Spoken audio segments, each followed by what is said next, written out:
Recently, there has been a fairly large elephant in the room regarding Ready or Not's console release, and at first, I didn't really want to talk about it, right? I don't like getting involved in internet drama at all, and that's sort of what this entire situation felt like to me. But now, a week later, it's sort of gotten to the point where the entire community is really buzzing about it, and I feel like it's my job to talk to you guys about it, clear up some misconceptions, and just let you know what my thoughts on this entire situation are. So first things first here, if you aren't really familiar with what I'm talking about today, Void Interactive recently revealed in a development briefing that they're going to have to censor certain details of Ready or Not to get the game out on consoles. They said that these changes are non-negotiable and that for the console release to happen, then elements of the game are going to have to be altered. And this list goes as follows. Post-mortem dismemberment. Players will no longer be able to dismember dead bodies. They'll still be able to shoot the arms and faces off of live criminals, but once the body is actually dead, it'll no longer be able to be dismembered or damaged. Now, I'm not exactly sure what difference that makes here, because the game still has gore. People can still get dismembered, but for one reason or another, once the body's dead, I guess it's considered sacred and it can't be hurt anymore. Personally, that seems a bit odd to me, but that is the case nonetheless. Nudity.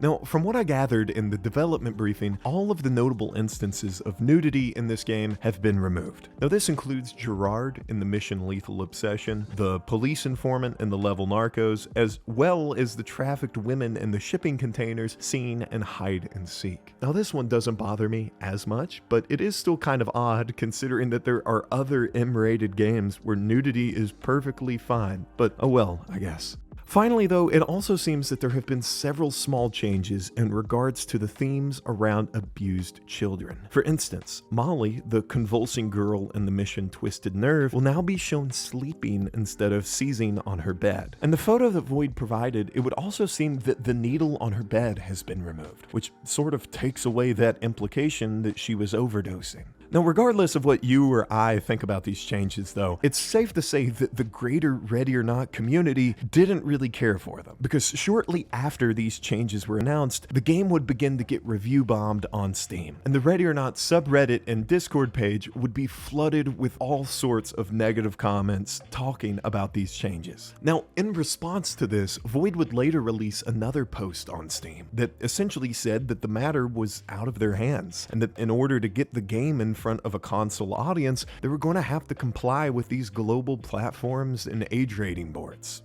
So where do I stand on all of this? I've got a little over 1,000 hours in this game, and I've been following it since its early pre-1.0 days. I'm not one to throw around this term a whole lot, but if I had to pick a favorite game, Ready or Not would probably be it. I have a ton of love for this game, but with that being said, I'm not really a big fan of these changes. I can completely understand why people are upset. Players paid for a very specific, uncompromising vision of this game, and to many people, it now feels like that same vision is getting chipped away at. Ready or Not has made a name for itself for being this very mature, dark shooter game. It was horrific because it showed you some of the harshest parts of reality. I mean, one of the reasons that I came to respect it so much was that it did what a lot of media was afraid to do. It was willing to make you genuinely uncomfortable. And now with this compliance to these rating boards, it feels like that's been diluted just a bit. But here's the thing here, right? And this part is really important. I also think that this entire situation has been massively blown out of proportion, and it's been clouded by a ton of misinformation. A lot of the people that I've seen online are sort of spreading this narrative that Void happily made these changes, and that they're just going to continue to cave to pressure, they're selling out, and the game's going to get more and more censored until it eventually becomes unrecognizable. And I can confidently tell you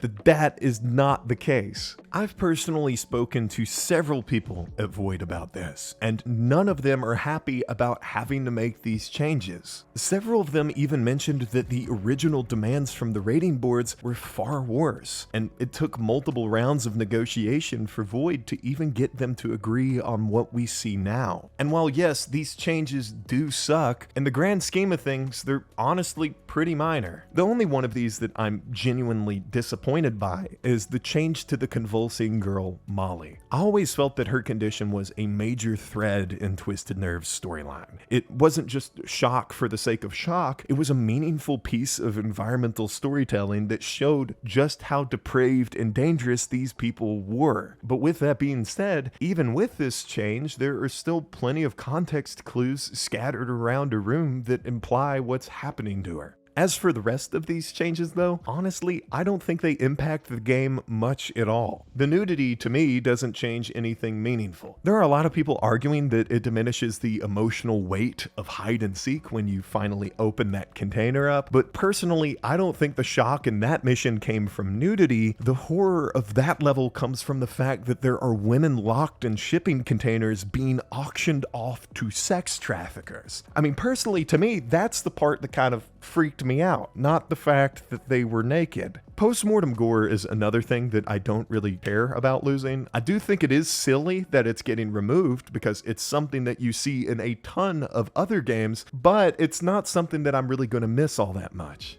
The whole reason that I didn't really take this situation seriously though is because there's a lot of people online trying to make it seem like these small changes are just going to unravel the entire foundation that is Ready or Not, and that after this the game is going to become a sanitized Fortnite clone and it'll never be the same again. And I'm sorry, but if you think of the word sanitized when you play Ready or Not, then I think you're playing the wrong game. Just in case you needed a reminder, Ready or Not takes you through a human trafficking ring, an underground CSAM operation, a school shooting, multiple different terrorist attacks, several mass shootings, and a lot more. This is still, without a doubt, even with these changes, the most uncomfortable tactical shooter on the market. There's not another game, in my opinion, that really comes close to it, and a missing needle prop or Gerard's censored balls isn't really gonna change that. So yeah, are these changes annoying? Sure. Would I have preferred if the game could have stayed exactly as it was on PC? Absolutely. But this whole the sky is falling routine that people are pulling right now is absolutely fucking ridiculous. The core of Ready or Not is still very much intact. It's still one of the darkest, most brutal, and unsettling tactical shooters ever made. And unless Void starts making decisions like cutting entire missions or neutering the game's tone altogether, I think we're gonna be just fine.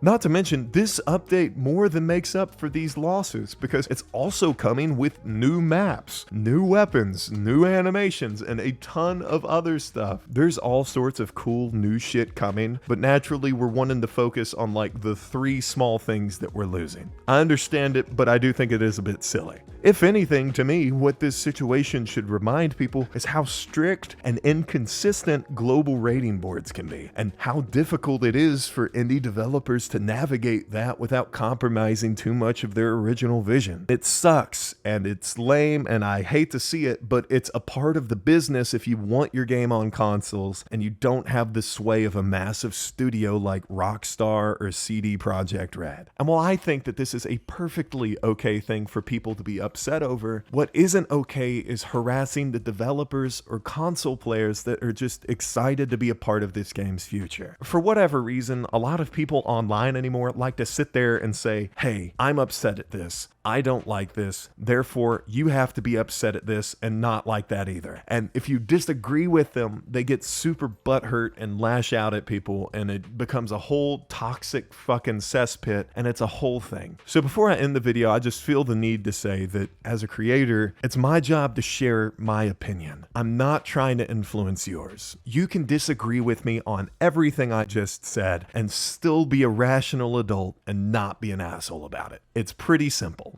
But anyways, that's where I stand on all of that. I figured I owed you guys my honest take. I got a lot of comments of people wanting to hear what I thought about the censorship, so I appreciate you guys sticking around to hear me out. If you'd like to participate in this discussion a little bit more, I'd recommend checking out my Discord server. We've been talking a lot about the stuff surrounding Ready or Not lately, as well as a lot of other games, and I'd love to hear what you guys have to say. I try and hop on there and talk with you guys as frequently as I can, and the more faces there, the better. So if that's something you're interested in, I'll have a link down in the description below. But as always, thank you guys so much for taking the time to watch today's video. You know I love you. I'm out.